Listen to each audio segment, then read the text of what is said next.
So I started last week talking about the prodigal son, one of the parables that Jesus shared with us. And today we're going to continue on our journey of stories that either Jesus told or that Jesus was featured in. Today we talk about the healing of the person who had been laying ill for 38 years at the Pools of Bethesda.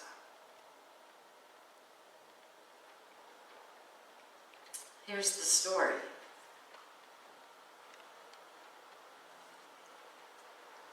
It is found in John chapter 5 and beginning at verse 2. Now in Jerusalem by the sheep gate there is a pool called in Aramaic Bethesda, which has 5 porticos. In these lay many invalids, blind, lame, paralyzed. One man was there who had been ill for 38 years. When Jesus saw him laying there and knew that he had been there a long time, he said to him, "Do you want to be made well?" The sick man answered, "Sir, I have no one to put me into the pool when the water is stirred up. And while I am making my way, someone else steps down ahead of me." Jesus said to him, "Stand up, take your mat, and walk."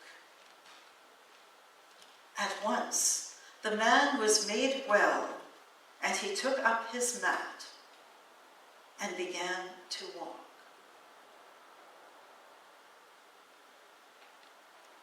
A short story about a healing. In some versions of scripture, they talk about the invalids lying there waiting for the stirring of the water. For an angel of the Lord went down at certain seasons into the pool and stirred up the water. And whoever stepped in first after the stirring of the water was made well from whatever disease the person had.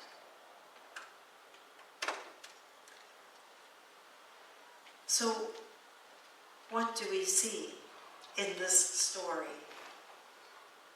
And what can it mean for us? Well, at first glance, it seems to be a fairly straightforward story, one of Jesus's many miracles. We see a man who's been ill for 38 years. For 38 years, he has been unable to participate in society. He's told himself that he can't be healed, that someone else beats him into the pool to be healed. And so for 38 years he's been a fixture at the pool, wishing that he could be whole, but never quite getting there.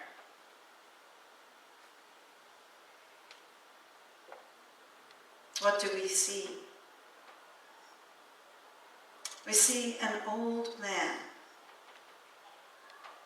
We see an old man marginalized, unable to earn, unable to work, unable to do for himself. Why do I say old guy? Well, chances are that the life expectancy of someone in those days was not like it is today. He'd been laying there for 38 years, probably his entire life. We don't know whether he lived there permanently. Maybe he had family members who brought him there every day and put him in that space. Or maybe that was his permanent home, lying in the shadow of this portico. We know that he is dependent on others. And we know that he feels powerless. We see a pool just there, promising health and restoration if we could get into it, when the angel comes and stirs the water. We see that he is ill, that he is paralyzed or suffering in some way, although we don't quite know what it is. And we see that he is laying on a mat, and that is his place. And when we look at this a little deeper, when we look at the metaphors and the metaphorical and metaphysical interpretations of stories, we look at what these things can represent, both in how we deal with our outer world and in how we deal with our inner world, how we speak and think within ourselves. And metaphysical interpretation says that we are each of the characters in the story. We are each of the things and the places in the story. So we see this man and his mat and the pool and the illness. We also see Jesus, who is not afraid to be comfortable in places that many of us would consider uncomfortable. He's willing to speak to someone who is lying there looking hopeless. We see him actually have a conversation with this man.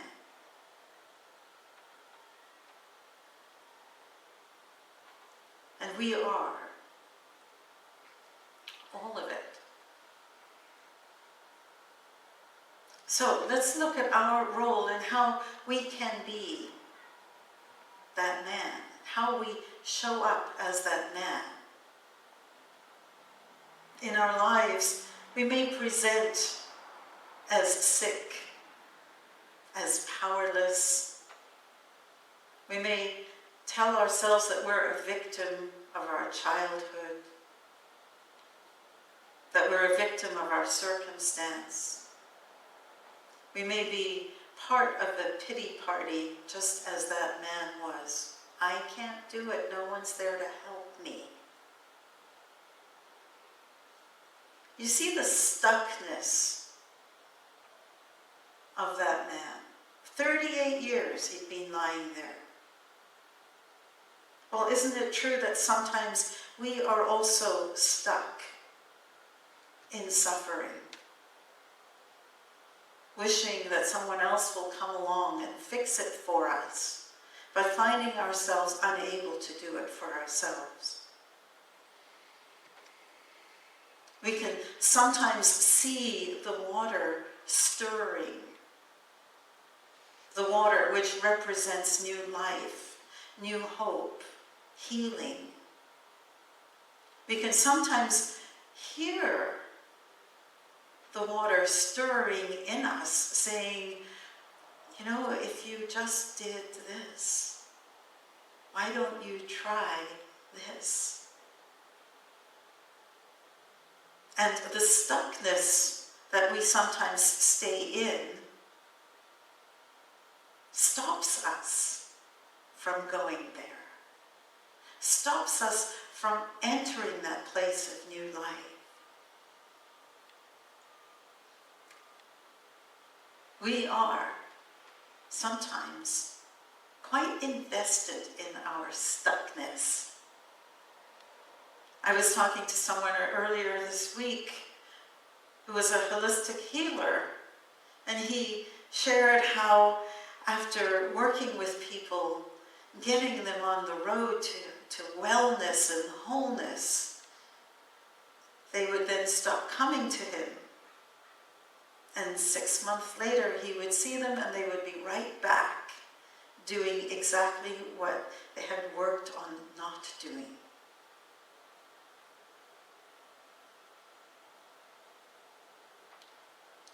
We sometimes get quite happy and comfortable in our merry-go-round of misery.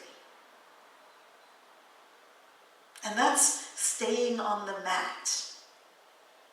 The mat is that place where we've actually kind of become quite comfortable. It has become a habit to say things that no longer serve us, to believe things that no longer serve us. And we see it in other people much more clearly than we see it in ourselves. We've all run into people who play the organ recital. How are you? Oh, I'm fine, except my arm hurts, my leg hurts, my son, I'm mad at this, I'm mad at that.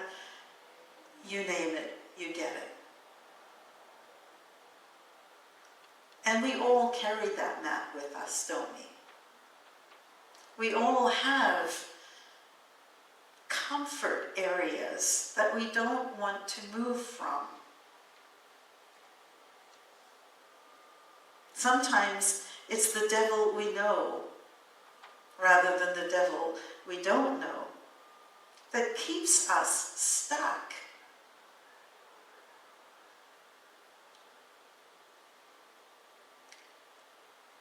Jesus, in the story, represents the highest expression of ourselves. He is the part of ourselves that is capable of healing, of being, as Paul said, transformed by the renewing of our minds. It's the part of us that is capable of healing ourselves, of moving to a higher level of consciousness, a higher level of expression of life. But it only happens if we are willing to go to places that might make us uncomfortable. And it only happens when we make a deliberate choice that we want to be made well.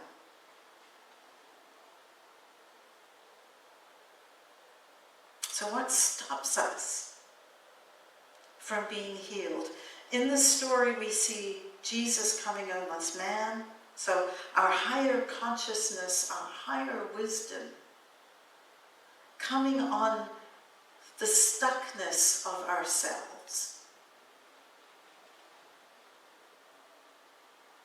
And the very first thing that Jesus recognizes is that he's been there a long time, 38 years.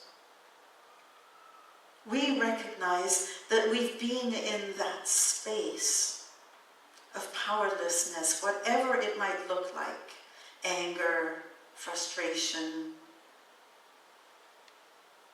resentment, illness. And we recognize that we've been in that space for a long time.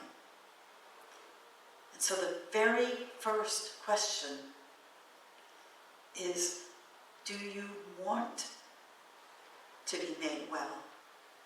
Do you actually want to come out of the pity party? Because sometimes it's kind of juicy being in it. You get a charge. People pay attention to you. Poor thing. How awful that they did that to you. And so to leave that, to become divested of the story that has created our mat takes a certain degree of courage. Think about it for this guy. For 38 years, he's created a whole life out of being on this mat. Now what's he going to do? Now who's going to feed him? Where is he going to get the charge for life? It is risky. It can be scary. And so it is a very, very important question. Do you want to be made whole? Many of us can be comfortably numb for years.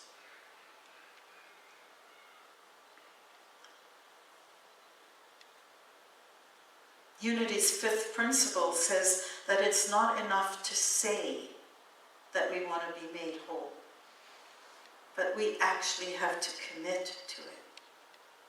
And so let's assume now that we've agreed that yes, we do want to be made whole, that we do want to experience more freedom, more joy, that we do want to lay down the burdens that we might be carrying, whether it be a physical ailment or whether it might be more often a mental thing that we're holding on to, where we're shoulding on other people, where we're angry at ourselves, where we wish we had a better childhood. Whatever those things are that are creating stuckness, we say, okay, I'm ready to let that burden go and move into the fullness of my life now. Then what? How do we take up our mat and walk?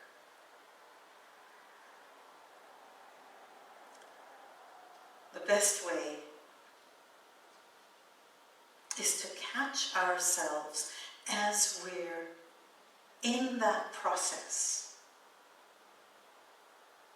of saying the same song, of singing the same tune. We are encouraged to pick up the mat and walk, change direction. Don't just change the song, change the record. Circuit break the pattern. My sister, Jill,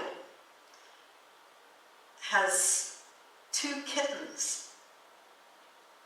And she was saying that she saw an amazing thing that she'd only thought happened in cartoons.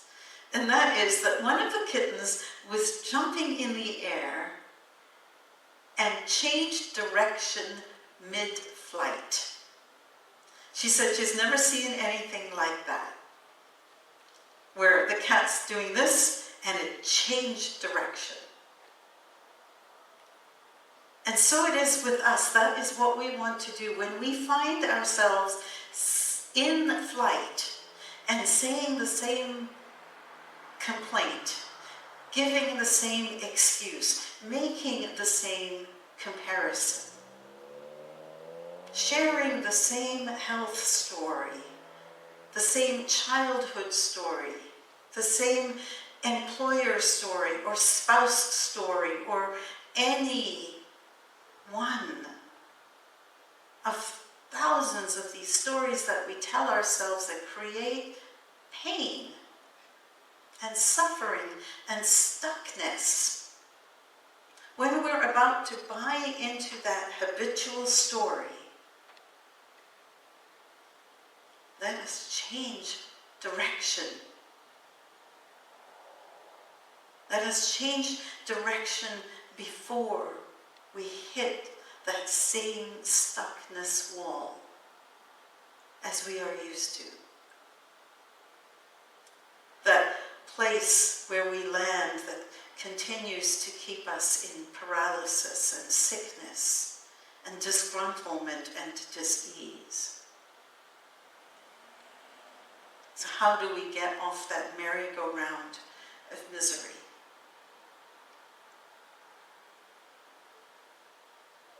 First, we ask the question, is it true? Is it true that I have to be thinking this way right now?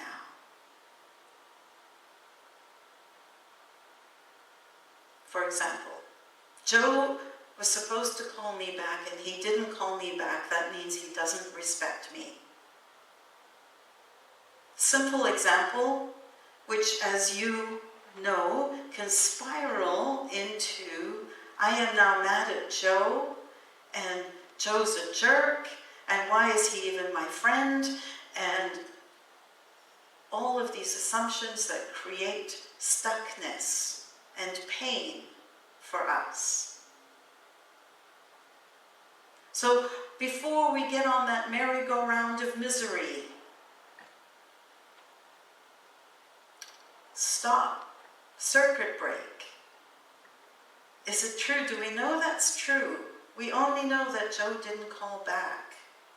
And we may not even know that that's true. Maybe my phone isn't working. Question, is it true? Next, is it helpful?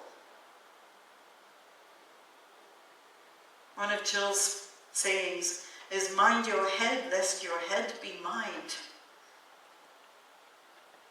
Is what I'm saying going to take me down a rabbit hole that is not helpful? Is this going to lead to more life, or is it going to lead to pain? If it's not going to add to life, I choose to get off that merry-go-round. Next, is it inspiring? What are the consequences of me believing this story? What is it doing to me when I believe that Joe is a jerk because he didn't call me back? Blah, blah, blah. How am I going to treat him?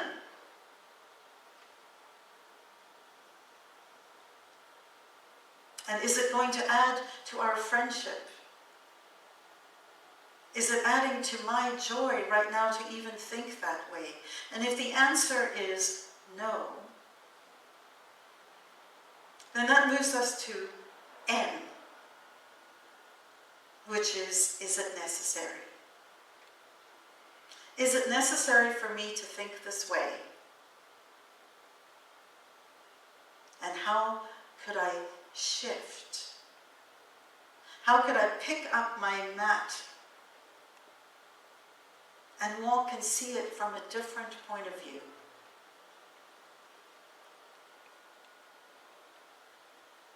Who would I be if I didn't think this way? Think of the freedom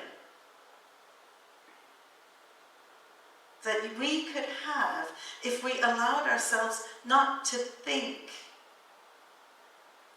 the thoughts that cause us pain. If Joe didn't return our call, and instead of going down that merry-go-round and that rabbit hole, we just went, oh well, Joe didn't call. All of a sudden, we're free. We don't have to be attached to any of those meanings. And then, is it kind? When I think these thoughts, am I being kind to the other? Am I being kind to myself?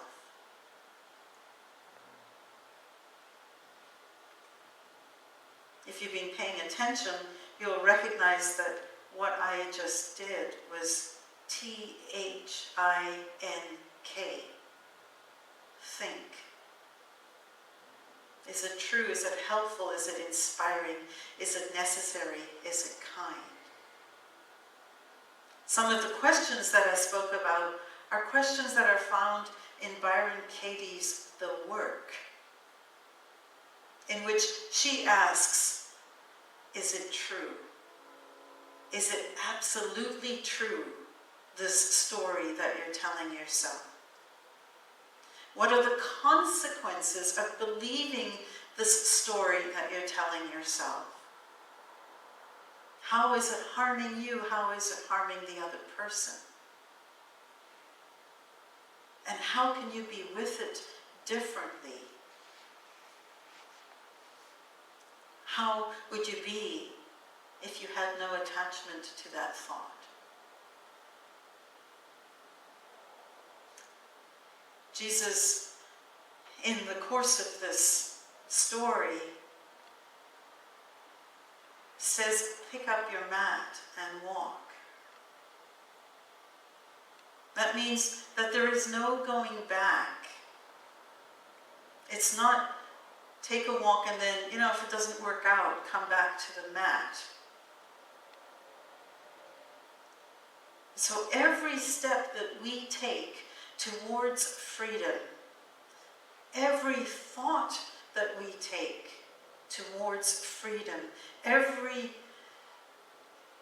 tiny little move that we make that is more loving, that is more powerful for us, moves us away from being stuck on a mat in a portico near a pool that we can't get into that might heal us. Do you want to be healed? Do you want to be made whole? Do you want your life to be filled with joy and rich relationships? If so, pick up your mat and walk. Let's take a time of quiet reflection.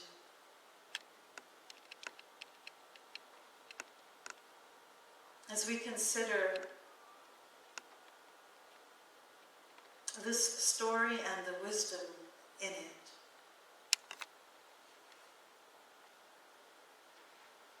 we ask ourselves, where am I stuck?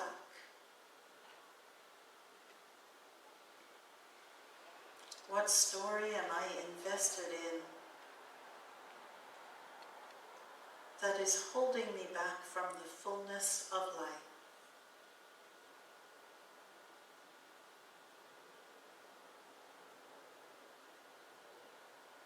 Where have I made a comfortable resting place that may not be moving me forward?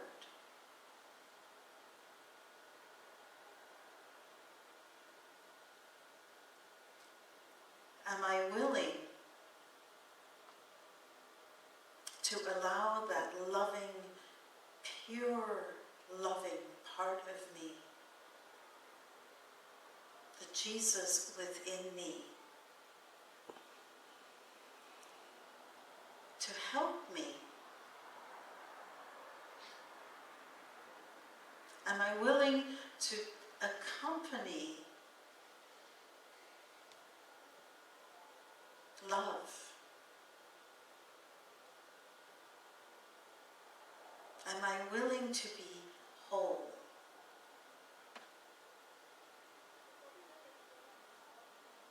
Am I willing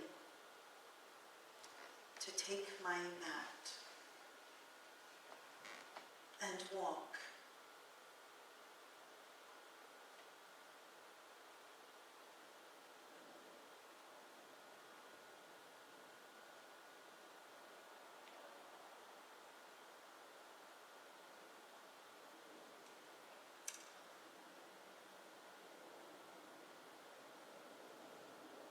I pray